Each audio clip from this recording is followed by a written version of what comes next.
Alrighty guys, what is going on? It's Joseph here, back for another LEGO Star Wars video here today. Today guys, we're going to be going all of the currently leaked or revealed LEGO Star Wars minifigures for summer 2021. There are quite a few that we have so far, so we're going to get right into those. There are some that we don't know as well, so I'm going to talk about those more towards the end of the video. Anyways guys, let's get right into this video, shall we? Anyways though guys, before we get into today's video, I do want to give a reminder that at 2,000 subscribers, I'm doing a LEGO Star Wars free set giveaway. It's going to be the new summer 2021 Slave 1 that we're going to be getting with Boba Fett and Beskar Mando. So please make sure that you guys enter the giveaway. All you have to do is be subscribed to the channel. If you want to double your entries, follow me on Instagram. So make sure that you guys get aware of all that stuff. Let's get right into these minifigures, shall we? Starting out here, we have the new Mandalorian Forge minifigures, and this leak was recent. I believe it came out yesterday, and I'm not going to lie, there are some good and there's some bad. Beskar Mando looks good as always, and he comes with a jetpack, which is going to be fantastic. I'm really excited for this Mando. And the armorer looks okay. She's not perfect necessarily, but I think she looks pretty good in this. The helmet looks nice. Some people complain about the prints. I think it's fine. I don't know. Maybe this is just a bad angle. The rest of the prints on her torso and stuff are pretty good, and the legs as well. Really, my big issue with these minifigures is not really with the armor, but more or less with Paz Vizsla, who he looks okay. The shoulder pads and arm and leg printing and torso printing, that's always usually good with minifigures, right? And the weapon's fine, the backpad's fine. Really, I just don't, his helmet's kind of iffy. It's, I don't know, I feel like his helmet's more like blocky and, has a little bit more shape to it, I guess. Or, I don't know, this helmet looks too round and too more circle-like to me. I don't know. It's kind of hard to explain what I'm thinking with this minifigure, but it seems a little bit too smooth, too, I guess, not as rugged or too more, like, circular than his helmet, which, in my opinion, is a little bit more blocky. And, I don't know, it doesn't look bad here, but it looks just okay, and I'm not sure if he has an antenna that comes with the set. I imagine there will be an antenna that you could put for him, because I know for sure he does have an antenna in the Mandalorian, but still, these minifigures generally look okay, I guess. Next up, we have the Imperial Troop Transport here, which comes with Grief Karga, the Imperial Mortar Trooper, and I believe 2 Stormtroopers. I know there's only one picture here, but I think this set comes with 2 Stormtroopers. Regardless, doesn't really matter. Stormtroopers are Stormtroopers, so nothing too special about them. They look fine here, I guess, whatever. The Mortar Trooper looks good, and there's a picture of him we got like a few weeks ago that kind of had not the greatest lighting, so he didn't look very good. In this picture, he looks better. I feel like they did a good job with his details in the backpack and the, torso stuff, and the yellow looks like a decent shade that would match him in the show, so that trooper looks pretty good. And then Grief Karga looks fantastic. LEGO did a great job with doing his Season 2 appearance. Pretty solid, no complaints here, really.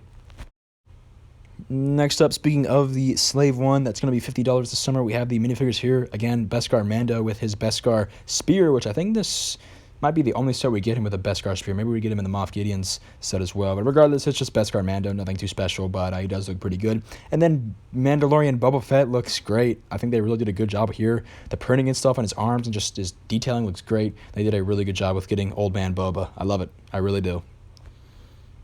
The next minifigures are involved in the Ahsoka v Maul duel, or the Mandalorian throne duel, or whatever you want to call it, $20. And Ahsoka is the same Ahsoka as last summer, and to me that's perfectly acceptable. I mean, it's a fun Ahsoka. Like I said, if there's any complaints about this minifigure, it's just with the headdress, head mold thing that is going to be a little bit too long, should be a little bit shorter, but I mean, I don't know. That's whatever, it is what it is. Can't really do anything about it now. But other than that, the minifigure looks perfect in my opinion. And then Maul looks amazing. I mean, they really killed this minifigure. Printing perfect, face details perfect, LEGO, good job. Next up, we have the 3 Mandalorian minifigures in the Mandalorian Gauntlet Fighter, and all 3 are pretty good. I think LEGO did a really good job here.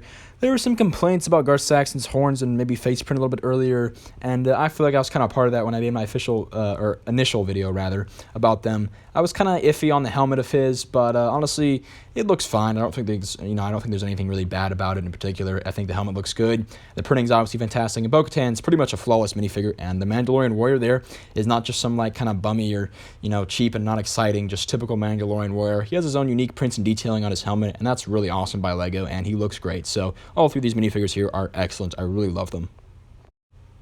Moving on, for Darth Vader's meditation chamber here, we have Darth Vader and an Imperial officer, or Admiral Piet. I'm not exactly sure who that's supposed to be. It could be an Imperial officer, it could be Admiral Piet. I'm not sure. Either way, nothing too special about the officer or Piet anyway. I mean, it looks like him if it's supposed to be him, so I imagine it is. If it's not and it's just some Imperial officer, well, they did a good job that way too. And Darth Vader is, always looking pretty good, so nothing too special here with these 2, but they both look good, I guess. Next up here, we have the Moff Gideon's Cruiser minifigures. Starting on the left, we have Fennec Shan. They did a good job with this minifigure. The helmet looks good, the printing looks good, the weapon looks good. Really, everything here looks pretty solid. We can't really see the face too well, but I imagine the face is fine. I don't really think there's going to be a problem there. So good job there. Then we have a look at Moff Gideon, who also looks pretty good. Only real complaint I've seen, or I guess I've heard about, or I can really think of, honestly, is just his lightsaber, or the dark saber rather. Just the hilt. Could have been like a ninja hilt or something else. You know, I know they have made those in the past. And the blade, I guess, could have been a little bit different too. But really, not a big complaint. Honestly, you know, I don't know. It's fine for me that they just did a typical lightsaber. That's the way they did it the first time when they did the dark saber. And if you really wanted to, I imagine you could modify this somehow or get another ninja hilt and get a black blade. So not a big complaint there, but that's that. Then we have the dark trooper as well to the right of him. Looks solid. I know it's kind of hard to make that dark trooper in Lego form, but this isn't a bad version. So yeah, it's okay, I guess. Next up here, we have some minifigures from the new Advent calendar. We just have a little glimpse here of Christmas Mando and Christmas Baby Yoda, or the Child, or Grogu, whatever you want to call him. And both neat little Christmas minifigs. I didn't realize that the Beskar Mando here was actually a Christmas fig. I could have, I assumed it was, but I didn't really, it's kind of hard to see the detailing. But I see he's got a little scarf there, so that's kind of neat. And then obviously Grogu has his own little Christmas outfit, which is pretty cute. So yeah, these minifigures are great. Anyways, guys, continuing on, we also have another look here at some more minifigs from the Advent calendar. As you can tell, just some pretty basic figs here. We get a look at a Scout Trooper on the top left, a Stormtrooper on the right there, and then I believe IG-11 on the bottom left. All of them looking pretty good, so nothing too special there, I guess. And the last minifigure that we can see in the Advent calendar leak is just a Tusken Raider. So, yeah, that rounds up the Advent calendar. Next up, for some more minifigs, we have a look at the Bad Batch here. Again, pretty much a lot of people have seen these already, so nothing too special here, but all minifigures generally look pretty good. There are some minor complaints here and there, maybe about Crosshair or Wrecker or somebody else, maybe Echo even, but for the most part, all these minifigures look pretty good. This obviously includes all 5 members of the Bad Batch, including Imperial, Crosshair, and a Gonk Droid. So nothing too special with the Gonk Droid, but a nice throw-in, I guess.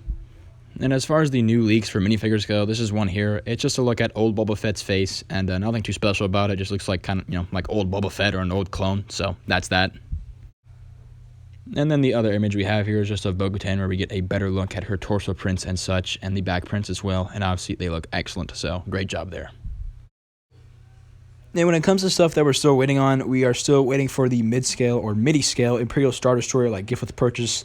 That's going to be coming out in the fall, or maybe around November, something like that. Still, we don't know anything really about the set as far as what it's going to look like exactly, or the minifigure, which I believe has been rumored to be an Imperial officer. Then obviously the UCS AT-AT, we don't know too much about either, but I imagine there's going to be either a lot of minifigures in that set or none. So, very few, I guess you could say. Who knows? Should be some in there, like Stormtroopers, maybe Snowtroopers, AT-AT pilots, that kind of thing. Imperial generals, etc. So that's one thing. Then the UCS gunship, we don't know what the minifigures look like yet, but we're pretty much mostly 100% sure that it's going to be Mace Windu, a clone pilot, and a clone captain.